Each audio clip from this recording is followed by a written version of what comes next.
Hello guys, welcome back to my channel daily bites. तो आप लोगों को तो पता ही है, हम लोग गए थे बालाजी दर्शन करने। बालाजी से हम लोग निकले खाटू श्याम दर्शन करने। तो मेरे पति देव जी ड्राइव करके थक गए थे, उनके हाथों में दर्द होने लगा था, इसलिए पापा ने बोला जाओ तुम आराम करो जाके, मैं ड्राइव करता हूँ। तो पापा और मैं, हम दोनों लोग बैठे थे फ्रंट सीट पे और माँ बेटे दोनों बैठे थे पीछे। क्योंकि मुझे ट्रैवल में बिल्कुल भी नींद नहीं आती है, तो माँ जी ने बोला इसको आगे बैठा लो, तो वैसे भी नहीं सोती है, जगती रहती है। तो इसलिए मैं आगे बैठ गई और बस मैंने इतना ही रेस्ट किया कि मैं धर्मशाला और होटल में सोई हूँ, बाकी मैं कहीं पर भी नहीं सोई हूँ। तो यहाँ का व्यू इतना प्यारा था, इतना सुंदर था कि मैं क्या ही बताऊँ। देख के एकदम लग रहा था कि वाह, सच में ये बहुत प्यारा व्यू है। बस हम लोग बातें करते करते, एंजॉय करते करते हम लोग पहुँच गए रिंगस। आप लोग ट्रस्ट नहीं करोगे, यहाँ रिंगस से लोग पैदल जाते हैं बाबा खाटू श्याम तक। और यहाँ से 1-2 किलोमीटर नहीं, कम से कम 22 किलोमीटर है बाबा खाटू श्याम।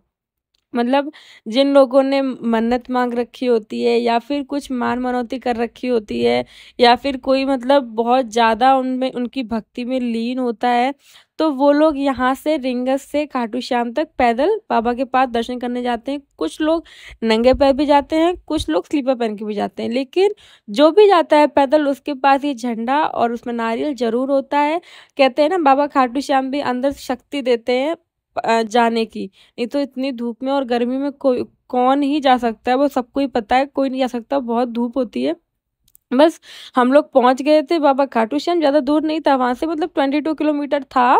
लेकिन इन लोगों को देखते देखते जा रहे थे, तो रास्ता पता ही नहीं चला कि कब निकल गया। दोनों लोग पीछे सो रहे थे, हम दो लोग आगे बैठे थे, तो हमें मतलब नींद तो आ ही नहीं रही थी। हम लोग यही देखते हुए जा रहे थे। मैं पापा से यही बोल रही थी कि ये लोग कैसे जा रहे हैं, मतलब कैसे इतनी धूप में। फिर हम लोगों ने लिया होटल, वहां पे हमने किया रेस्ट थोड़ी देर। फिर हम लोग शाम को निकले बाबा खाटू श्याम को दर्शन करने।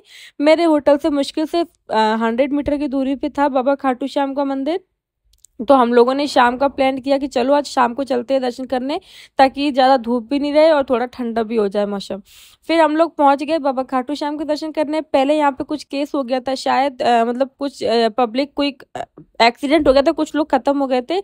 इस वजह से अब यहाँ पे जगह जगह पे पुलिस लगी रहती है और लाइन बिल्कुल सीधी कर दी है। पहले क्या राउंड राउंड था, माँ जी बताती, मैं तो आई नहीं, हम लोग तो फर्स्ट टाइम आए थे।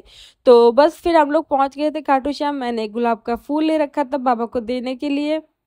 और हम लोग बस जा रहे थे, माँ जी पापा आगे थे, हम दो लोग पीछे थे। मेरे हस्बैंड वीडियो शूट कर रहे हैं। भीड़ तो बहुत थी, लेकिन भीड़ मालूम नहीं पड़ी, क्योंकि लोग दर्शन कर करके आगे जा रहे थे। मतलब यहाँ पर रुकने नहीं दे रहे थे, आप प्रसाद चढ़ाओ, आप आगे जाओ।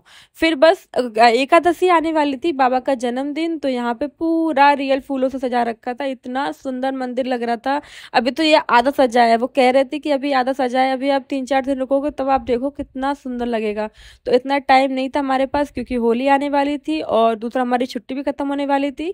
इसलिए फिर हमने मतलब कहा कि अब रुक तो नहीं पाएंगे, बाबा के दर्शन करते हैं और चलते हैं। बस मैंने बाबा के दर्शन किए, उनको फूल अर्पित किया उनके चरणों में, और हम लोग निकल गए अपने होटल के लिए। रास्ते में थोड़ी बहुत शॉपिंग करी, कुछ खाया पिया, मतलब फिर उसके बाद हम लोग निकल गए अपने घर के लिए।